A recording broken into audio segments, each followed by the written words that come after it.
আসসালামু আলাইকুম বন্ধুরা, দেখেন একটা যাচ্ছিলাম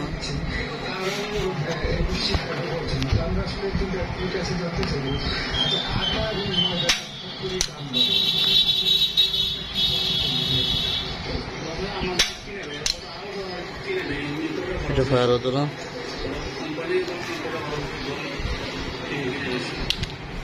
একটা পাথরটা চেঞ্জ করে দেওয়া হলো।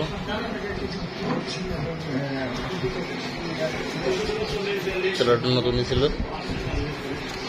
এই চারটি ইউজ করছে। এখন পাথরটাই ফায়ার করলে এর ভিতরে জ্বলে, এর ভিতরে থেকে পাথরটা চেঞ্জ করে দেওয়া হলো। এখন ঠিক মতো ফায়ার করে, এখন আর সমস্যা নেই। আসসালামু আলাইকুম। দেখুন, টায়ারগুলো লাগাইতে গেলে গ্লাসগুলো খুলে নিতে হয়, তাহলে সুন্দরভাবে কাজ করা যায়।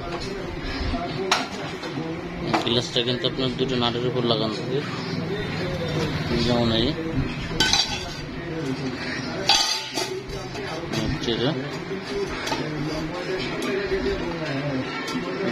দুটো নাট থাকে, এই নাটেই গ্লাসটা আটকানো থাকে। তাই ভিতরে যদি কোনো কাজ করতে হয়, গ্লাসটা খুলে নিয়ে সেভ করে, গ্লাসটা সেভ করে পরে যেভাবে বেশি সেভাবে কাজ করা যায়। আসসালামু আলাইকুম।